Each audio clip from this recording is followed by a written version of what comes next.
Bienvenue à tous à cette édition de la télévision rwandaise avec moi-même Michel Iradukunda. Et c'est une joie toujours de vous retrouver. Et voici les titres. Le président de la République, Paul Kagame, déclare que le Rwanda n'a subi aucune pression de qui que ce soit pour conclure un accord avec le Royaume-Uni sur les migrants. Ce mercredi, la Suède a extradé vers le Rwanda un certain Michomniza Jean-Paul, poursuivi pour avoir participé au génocide perpétré contre les Tutsis. Les restes de plus d'une centaine de personnes décédées lors d'une explosion dans une raffinerie illégale du sud du Nigeria ont été enterrés mardi soir dans des fosses communes.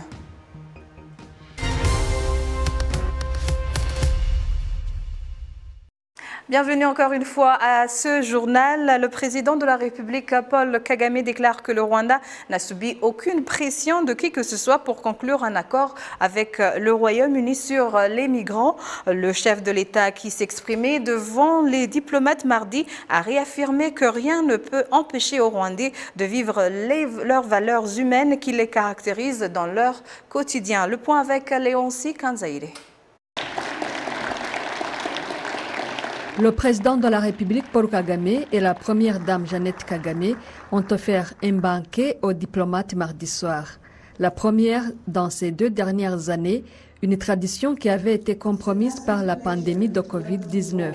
Dans son allocution, le chef de l'État a présenté aux diplomates les grandes réalisations du Rwanda et les grands faits qui ont marqué la vie du pays dans ces 3 dernières années. Il a évoqué notamment le cas de Paul Rusesabagina, arrêté en 2020 et récemment condamné à 25 ans de réclusion pour actes terroristes commis par le groupe MRCD-FLN, fondé et dirigé par lui-même. Le président Kagame a fait remarquer que sans parler même du Rwanda, il n'y a aucun autre pays au monde qui puisse tolérer les actes similaires à ceux de Paul Rusesabagina. Il a fustigé l'attitude de certains pays qui ont tenté d'exercer une pression sur le Rwanda pour le libérer sans oser même démontrer son innocence. One time, some of these leaders you would have real respect for. One of them comes to me and say, you see, you have to. Un jour, un dirigeant de ces pays que nous respectons est venu me voir et m'a dit que nous devrions libérer cet homme. Je lui ai répondu que premièrement, je ne suis pas juge. Deuxièmement, quand bien même j'userais de mon influence comme président, je l'aurais mal utilisé. Je lui ai demandé, peux-tu me dire pourquoi cet homme doit être relâché? Si vous pensez qu'il doit être relâché, et que dirais-je aux familles des victimes des actes des groupes armés et qui sont venus tuer les gens dans le pays? Je le disais parce qu'il n'osait même pas savoir si cet homme est innocent. Et penses-tu que ce serait une injustice pour ces victimes, lui disais-je. À lui de me répondre alors, nous pouvons aller voir ces familles et les consoler. Je lui ai demandé encore quel serait le sort de ces autres co-accusés. Visiblement, ces propos n'avaient aucun fondement, mais il voulait me faire comprendre que nous avions l'obligation de le faire parce qu'il se sentait concerné par cette affaire. Il semblait dire, c'est nous qui avons fait de cet homme ce qu'il est aujourd'hui. Et il est vrai, ce sont eux qui ont fabriqué sa renommée, car ils cherchaient une autre histoire qui ternit l'image du Rwanda. Il fallait prendre les victimes ou les coupables. So the effort is about changing victims to be the perpetrators. Le président Kagame a également montré à ceux qui envisageraient de détourner les Rwandais de leur vision que c'est une injure qui ne peut jamais aboutir. We have to have the capacity, and we do, to really absorb this insult. Nous devons avoir la capacité de gérer ces injures et je crois que nous l'avons. Nous avons appris à les supporter en continuant de vivre. Je vous dirai qu'avec notre histoire et notre esprit, aucune pression, quelle qu'elle soit, ne nous affecterait pas chez nous. Je sais bien que la plupart le savent déjà, mais je voudrais vous le répéter encore.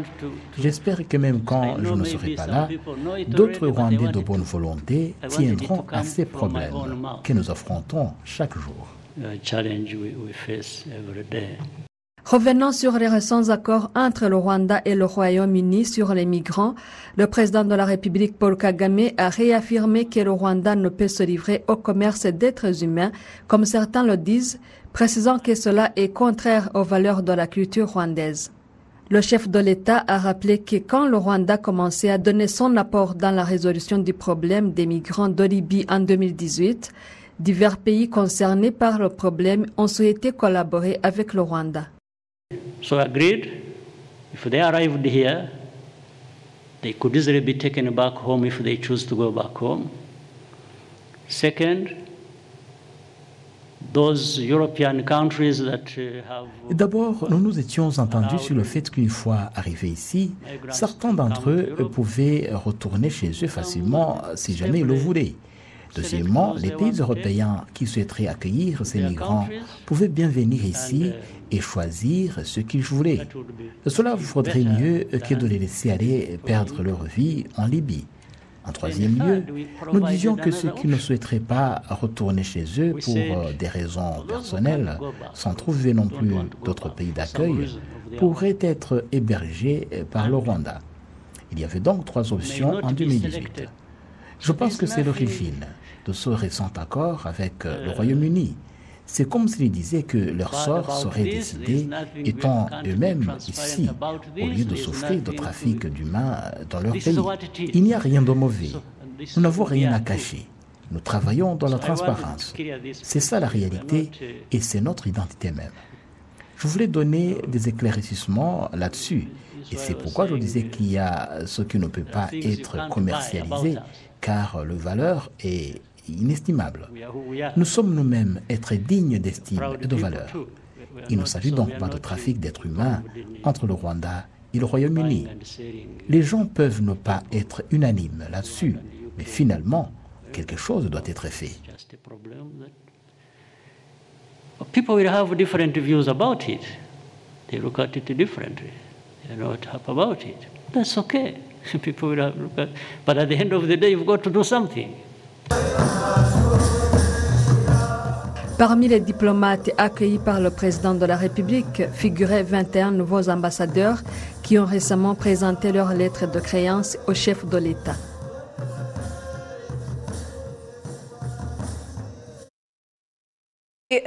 Suède a extradé vers le Rwanda un certain Michomiza Jean-Paul, poursuivi pour avoir participé au génocide perpétré contre les Tutsis en 1994, en particulier dans le district de Huye, au sud du Rwanda. Le point avec Jean Damascène Manishimu. Jean-Paul Michomiza est visé par 3 chefs d'accusation, crimes de génocide, complicité de génocide et crimes contre l'humanité. Le porte-parole de l'organe national de poursuite judiciaire, Faustin Moussi, a expliqué que les faits pour lesquels est poursuivi Jean-Paul remontent en 1994 au district de Huye au sud du Rwanda. Au moment des faits, le suspect était étudiant à l'Université nationale du Rwanda. Originaire du secteur Tumba du district de Huye, Michomiza a été arrêté en Suède en novembre 2020. Le porte-parole de l'organe national de poursuite judiciaire explique que le nombre de pays qui extradent présumés génocidés vers le Rwanda augmente progressivement, même s'il y en a encore qui traînent le pied dans ce processus.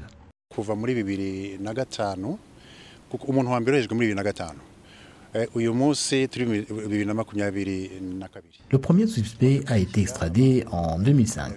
Aujourd'hui, en 2022, nous venons d'accueillir 29 personnes, alors que nous avons émis 1147 mandats d'arrêt. Ce n'est pas très satisfaisant, mais ça tombe pas. Ces crimes sont imprescriptibles. Nous travaillons progressivement avec les pays divers en Europe comme en Afrique. Nous souhaiterions que ça avance rapidement.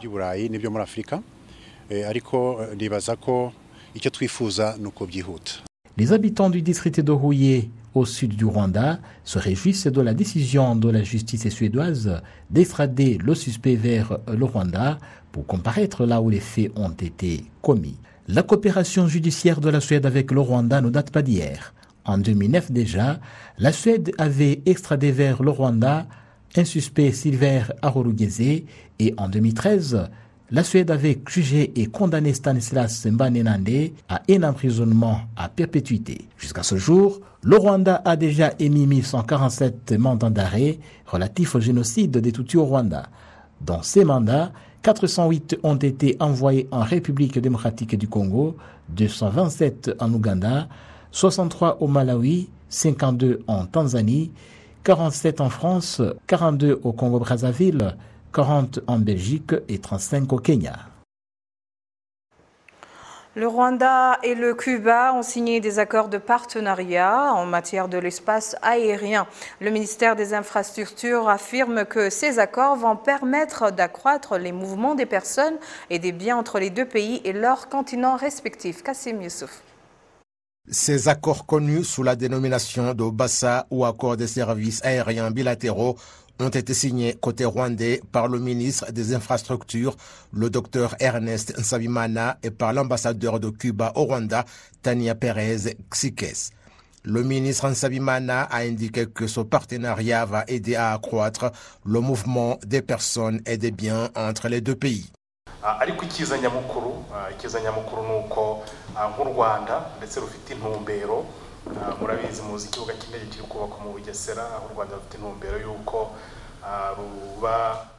Ce qui est très intéressant, c'est que avec notamment la construction de l'aéroport à Bugesera, le Rwanda a l'objectif d'être un modèle en matière de transport aérien et cet aéroport va nous aider dans ce sens. On voit donc que cette vision exige que le pays ouvre les portes à divers pays de différents continents. C'est dans cette optique que le Rwanda est en train d'ouvrir les portes à l'Amérique du Sud. Le Cuba est un pays qui jouit d'une histoire variée. Vous le connaissez dans le domaine de la médecine, de l'agriculture et autres. C'est une bonne vision par rapport à la situation géographique de ce pays et compte tenu de ses pays voisins, donc une bonne vision pour le Rwanda afin qu'il tourne le regard vers l'Amérique du Sud et vers les pays voisins de Cuba.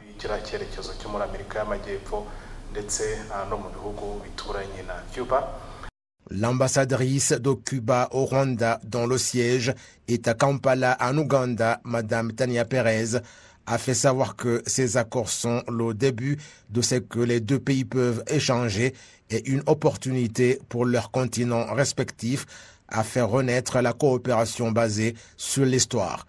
La directrice générale de la Société rwandaise de transport aérien, Yvonne Makolo, a indiqué que Rwandair va se baser sur ces accords pour initier des vols à destination de Cuba et pour signer des accords de partenariat avec d'autres sociétés de transport aérien des pays voisins de Cuba. La société de téléphonie mobile Marathon indique qu'elle intensifie désormais ses efforts dans le commerce des logiciels dont on se serve avec le téléphone. On en trouve actuellement au Rwanda, celui dont les auxiliaires de santé se servent pour évaluer et prescrire des médicaments à leurs clients. Toujours avec Kassim Youssouf. Nigura Jean de Dieu est auxiliaire de santé. Il se sert du téléphone mobile avec le logiciel IESA pour avoir des informations sur l'état de santé de ceux qui sollicitent ces services. Les auxiliaires de santé sont bien satisfaits de cette technologie et les parents admettent qu'elle accélère les services sanitaires et a réduit les erreurs qui étaient commises.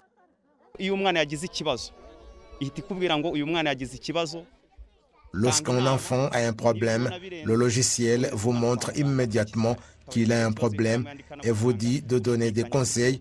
Et si c'est grave, il vous indique d'envoyer l'enfant à l'hôpital alors qu'il est tôt. Ce système permet de signaler un problème chaque mois. 80 000 personnes sont actuellement enregistrées dans cette technologie utilisée dans 30 centres de santé et 12 centres de développement de la petite enfance. L'objectif est qu'à la fin de l'année, l'on aura déjà enregistré dans le système 250 000 personnes. IHESA Digital Solution indique que 474 auxiliaires de santé des districts de Gasabo, Bugesera, Rulindo et Gicumbi ont déjà reçu des téléphones portables disposant de cette technologie sans Internet. Lorsque nous avons lancé cette technologie, nous travaillons avec des auxiliaires de santé dans notre travail quotidien, mais on constatait qu'ils étaient confrontés au problème de garder des documents et d'avoir de nombreux formulaires à remplir, et souvent certaines informations étaient très similaires parce qu'ils avaient beaucoup de travail et qu'ils pourraient le transférer sans savoir qu'il y a un problème de malnutrition ou de troubles de croissance et qu'on fasse quelque chose. Nous avons constaté que si on fabrique un logiciel qui facilite les auxiliaires de santé dans leurs tâches quotidiennes, cela nous aiderait au ministère de la Santé à disposer des mesures fiables que nous pouvons avoir à temps et que l'auxiliaire de santé puisse avoir le temps de s'occuper d'autres patients, car notre technologie diminue le temps par rapport au système classique. La société Marathon Rwanda Limited indique que ce système informatique qui vise à faciliter l'octroi de services est élargi à différents autres organes. Due to the pandemic, we had to change our direction of business. Suite à la pandémie de Covid-19, il nous a fallu passer de l'activité commerciale destinée aux particuliers à celle destinée aux partenaires et aux projets. Nous travaillons maintenant avec des partenaires dans divers domaines de santé, de l'éducation, dans le domaine du transport de personnes et des biens et dans le domaine de l'agriculture. Il y a des grands projets sur lesquels nous travaillons avec l'Institut national des statistiques, notamment que le recensement général sera effectué avec l'aide de Marathon. Ils ont déjà acheté environ 30 000 téléphones. L'avenir est bon car nous avions pour objectif de lancer chaque année un nouveau type de téléphone et nous avons essayé d'y parvenir même si la pandémie ne nous a pas facilité la tâche. La page de recherche Google montre que le Rwanda compte environ 4000 logiciels qui pourraient aider le pays à réaliser son objectif d'octroyer tous les services à l'aide de la technologie pas plus tard que 2024. Le renforcement des capacités des Rwandais dont l'utilisation de la technologie est l'un des objectifs que le pays s'est fixé et que ce niveau passe de 20% actuellement à 60% en 2024.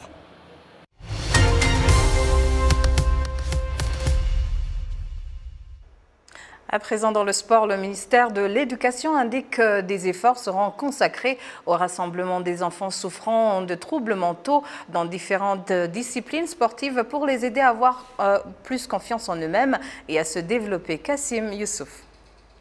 Irafasha Patience est une jeune fille qui souffre de troubles mentaux.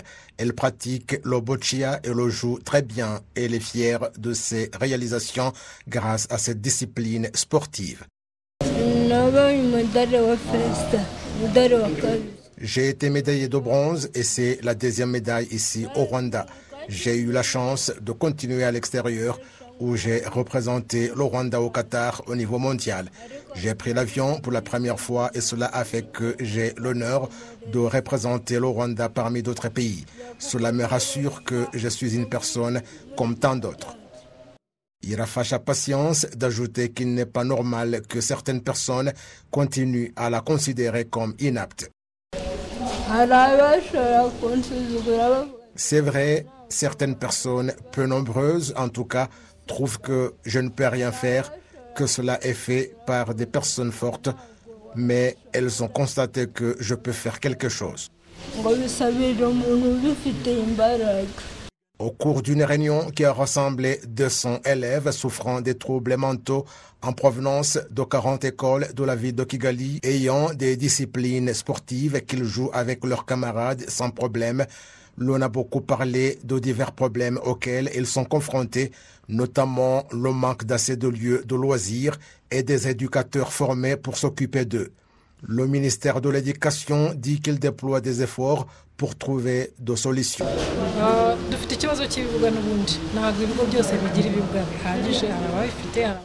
Nous voulons construire des terrains, mais il s'agit d'un long projet.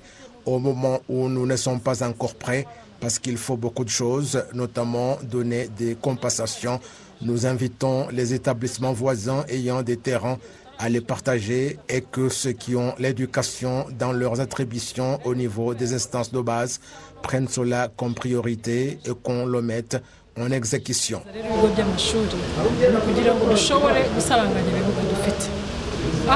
L'organisation des disciplines sportives pour personnes souffrant de troubles mentaux indique que le fait de rassembler ceux qui vivent avec un handicap et d'autres élèves dans des sports inclusifs donne de bons résultats. Le résultat principal est qu'ils sont dans le rôle de leadership, le fait qu'ils peuvent cohabiter avec d'autres dans les organes des établissements scolaires et qu'ils sont parmi les leaders, pouvant entraîner les autres, les gens qu'ils connaissent, mais que les autres ne connaissent pas. Ce n'est pas seulement cela, mais ils aident aussi leurs familles et ce qu'ils ont laissé chez eux, car lorsque nous les invitons, ils viennent en tant que leaders. En plus de la campagne de sensibilisation en cours pour les parents des enfants avec handicap mental pour mettre fin à la discrimination, l'organisation qui s'occupe du sport pour personnes avec handicap mental se prépare à organiser un championnat à partir de juin et à accueillir les championnats d'Afrique en 2024. Voilà, c'est tout pour cette édition. Merci de l'avoir suivi. Bonne poursuite des programmes de la télévision rwandaise.